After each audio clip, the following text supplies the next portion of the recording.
Je crois que c'était des mesures à prévoir et convoquer les responsables, discuter de la faisabilité des choses et après, à la suite de cette rencontre, une décision pourrait être sortie et qui allait arranger tout le monde. Mais prendre une décision précipitée sans informer les responsables au préalable, c'est un peu compliqué parce que de notre côté, ça n'a pas trop d'impacté puisqu'on ne s'était pas lancé dans les dépenses inutiles. Mais j'ai appris que du côté des autres plages, ils avaient déjà commencé des campagnes pour organiser, mais après la décision est tombée, donc l'investissement est tombé à l'eau. Donc il faut éviter cela et informer au préalable un mois avant pour que les dispositions nécessaires puissent être prises. Je suis Roland Tandy Camara, administrateur général de la plage de Gbané de Taouya. Ok, Monsieur Camara, dites-nous, les autorités cette fois-ci sont décidées d'interdire les fêtes, bon, disons les activités, s'il faut dire des concerts dans les plages pendant ces moments de fête-là. Dites-nous, en tant qu'administrateur ou en tant que gestionnaire, est-ce que cela peut impacter vos activités ici? Oui, tout à fait. Ça va impacter beaucoup nos activités. Mais déjà, c'est une interdiction qui n'est pas une surprise pour moi, puisque déjà je m'y attendais. Les années précédentes, il y a eu les mêmes interdictions. Donc cette année, je me suis dit aussi que forcément, il y aura les interdictions. Peut-être on allait assister à un allègement quand même, mais on a remarqué que c'est les mêmes dispositions qui ont été reconduites. Donc on ne fait que se plier à cela, même si ça va impacter négativement nos activités. La clientèle quand même va être réduite considérablement, puisque en matière de gestion de plage, s'il n'y a pas de nouveauté, ce sera difficile d'avoir des clients fidèles qui viendront tout le temps assister à des événements. De l'autre côté, est-ce que vous envisagez de prendre d'autres mesures pour en tout cas anéantir, et s'il faut dire, pour ne pas dire contredire, mais pour en tout cas aller au-delà de ce qu'ont décidé les autorités, c'est-à-dire des mesures que vous allez entreprendre pour combler le trou qui est là. Alors par rapport à ces mesures, nous avons décidé d'abord de prendre les dispositions nécessaires pour l'embellissement de la plage.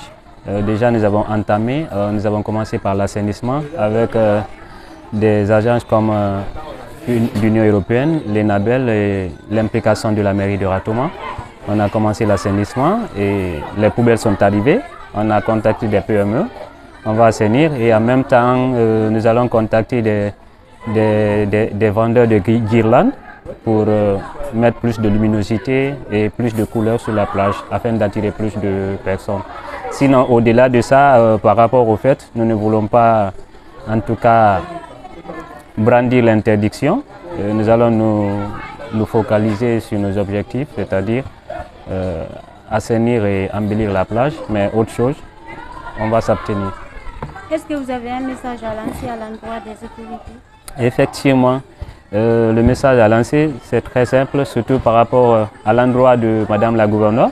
Des dispositions comme ça, il est nécessaire au préalable de contacter les gestionnaires des plages, écouter et voir les propositions qu'ils ont aussi en matière de sécurité ou de sécurisation des espaces et des événements sur les plages. Donc déjà nous, on avait notre planning en matière de sécurité, puisque déjà les commissariats qui nous entourent, c'est ceux de Ratoma et la police ici, on est en partenariat avec eux pour la sécurisation quand il y a des événements. Et à part ça, nous-mêmes, depuis la réouverture de la plage de Gbané, on a interdit, il n'y aura pas d'événements, de concerts, mais juste des animations culturelles qui peuvent réunir peut-être maximum 100 ou 200 personnes, mais pas au-delà. Et le nombre de places est assise. Quand c'est fini, on ferme la porte et on fait avec des personnes qui sont là. Mais déjà, je crois que c'était des mesures à prévoir et convoquer les responsables, discuter de la faisabilité des choses et après, à la suite de cette rencontre, une décision pourrait être sortie et qui allait arranger tout le monde. Mais prendre une décision précipitée sans informer les responsables au préalable, c'est un peu compliqué parce que de notre côté, ça n'a pas trop d'impacté puisqu'on ne s'était pas lancé dans les dépenses inutiles. Mais j'ai appris que du côté des autres plages, ils avaient déjà commencé des campagnes pour organiser, mais après la décision est tombée, donc l'investissement est tombé à l'eau.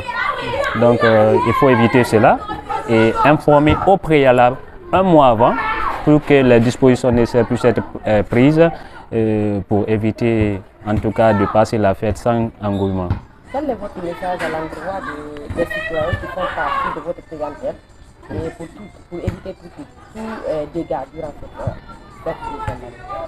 Alors par rapport aux citoyens et surtout nos visiteurs qui viennent sur la plage, nous leur demandons de se conformer aux dispositions sécuritaires de la plage. Déjà nous on a une fiche à la porte, les interdictions sur la plage, notamment la consommation des stupéfiants, les armes blanches et tout ce qui peut en tout cas compromettre la vie des citoyens sur la plage, on évite cela. Il y a une sécurité à la porte qui sensibilise et puis qui donne des dispositions nécessaires et les conduites sur la plage. Donc nous leur demandons tout simplement de se conformer à cela, mais aussi de ne pas douter, même s'il n'y a pas une fête sur la plage, mais il y aura l'engouement, venez visiter et on vous accueillera. Merci beaucoup. Merci.